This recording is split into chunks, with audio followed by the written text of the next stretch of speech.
Good morning mga ka-farmers. So ayan, nandito tayo ngayon sa Rosales, Pangasinan dito sa printing. Magpa-print tayo ng ating tarpaulin para sa ating seed production. So dito lang sa tabi ng highway dito sa Rosales, Pangasinan, tapat ng Optimistic. So napakagaling yung nagpe-print dito. So napakaganda yung mga gawa nila dito. So kung malapit kayo dito mga ka-farmers, so pwede kayong magpa-print dito mga ka-farmers. Dito sa bandang Rosales, Pangasinan. So ayan ini-edit na ni sir yung aking tarpaulin. So ayan rice seed production. So nagbigay ako ng sample tapos nagsulat ako sa coupon ban yung ilalagay niya doon sa aking tarpaulin. Kailangan na ma-edit kasi yun mga ka-farmers. So actually dyan, kamali yan nung pinagawa ko. Wala na daw sana yung date of sowing. So nandyan na daw, okay na.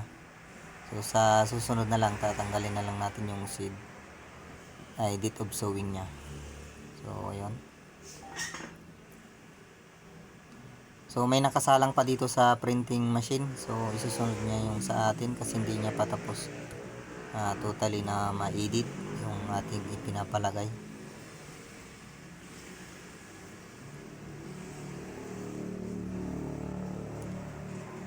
So ayan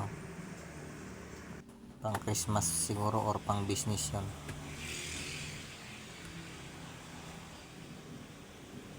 So ayan, salamat po sa pagtsatsaga na manood. So panoorin nyo po itong video na to mga ka-farmers at tapusin ninyo at mahaba-haba ito. So maglan lang kayo ng oras, konting oras. So ito update ko kayo kung paano yung pagiging seed grower, kung magkano yung maproproduce natin na binhi.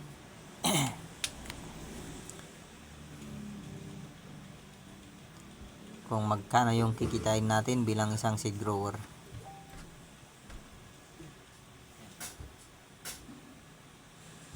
So yung mga gustong mag seed grower dyan, pumunta kayo sa mga DA sa inyong lugar at sabihin ninyo na gusto nyong mag seed grower para makanya kayo ko. May guide niya kayo, maituro kung paano magiging isang seed grower mga ka-farmers. So malaki kasi yung advantage ng isang seed grower tsaka yung mga ordinaryong farmers. So pag seed grower ka kasi mas mahal yung variety, yung binhi, yung palay mo mas mahal. So yun lang, mas matagal yung payment. Pero sulit naman pag nabayaran ka. So ayan, print na yung ating tarpaulin na ilalagay natin sa bukid. Kasi kailangan yan mga ka-farmers sa inspection. Isa yan sa requirements bilang isang seed grower. So dapat meron kang accredited certification, basta yun, ito na yun. Kasi sa akin yung na-accredit sa akin na area is 9,000 something, kulang na 10 hectares yung pasok ko sa seed production. So ngayong seeking crop lang kasi is 3 hectares. So yan, malapit nang matapos. Paunti-unti nang nagsisilabasan yung ating details.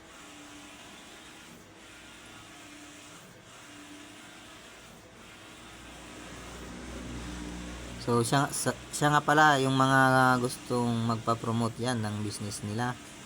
So mayroon na tayong 11,000 followers mahigit. Karamihan is farmers. So kung agri-supply yung business mo, mga gamot sa palay, fertilizer or mga organic, ganun.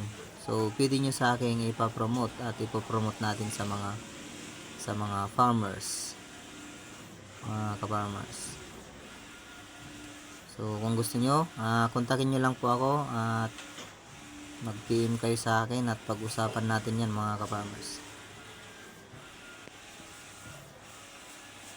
So yung itininam natin is RC216 mga ka-farmers.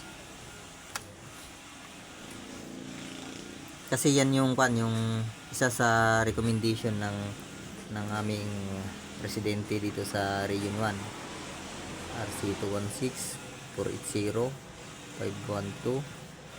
Basta meron pa 604. Basta meron, marami din, pero ito yung 216 lang kasi yung kabisado ko ng variety. Ang sabi nila may na daw to, pero malakas din to, depende na sa pag-alaga ng palay. So yan, this is it, malapit na matapos mga ka-farmers. So yung November 11 sana, yan yung date of sowing niya is dapat wala na yan sana kaso nandyan na. So next time na lang, hindi na ilalagay yung date of sowing. So date transplanted December ngayon 2025. So nakalagay din yan yung pangalan ng ating seed growers, seed inspector seed inspector pala, pangalan ng ating seed inspector dito sa Mingan, Pangasinan. So sana maganda yung ating performance. So ayun, tapos na mga ka-farmers, tapos na rin ma-print. So ngayon ipupunta na natin sa bukid mamaya. So ayan, nagawa na natin. Hindi ko na pinakita kung paano ko ginawa mga ka-farmers. Basta ayan, tapos na at ilalagay na natin doon sa bukid. So mahaba yung kanyang yung poste niya kasi 2 meters under the ground, below the ground. Basta yung kalayo niya sa lupa. Kaya so start na natin to para makapunta na tayo at matapos na natin tong assignment natin. So ang kasama ko si Mrs. para mayroon tayong assistant doon mamaya, taga-hukay.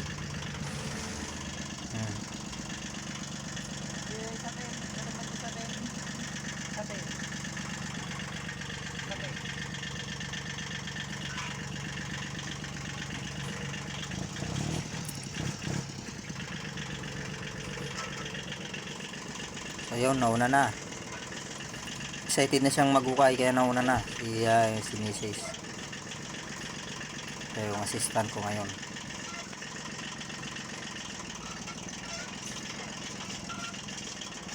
So let's go mga ka-farmers. So thank you po sa panonood ng aking video. So God bless sa inyong lahat mga ka-farmers.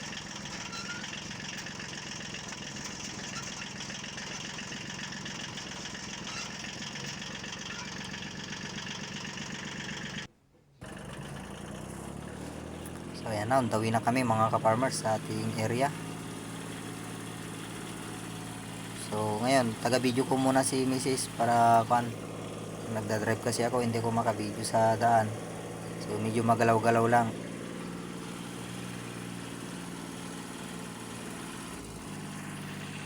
Ayan, dito tayo dadaan sa rough road papunta doon sa ating bukid.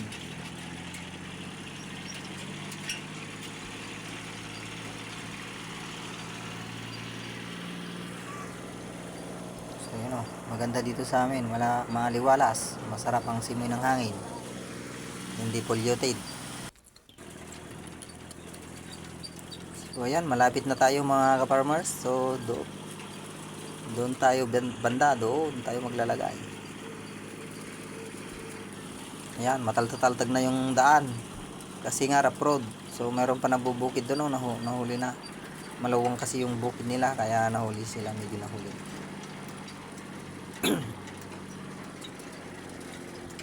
At saka mayroon pang ginagawang kalsada dito, sarili nilang kalsada para hindi na sila dadaan doon sa baryo. Dito na magsho-shortcut na.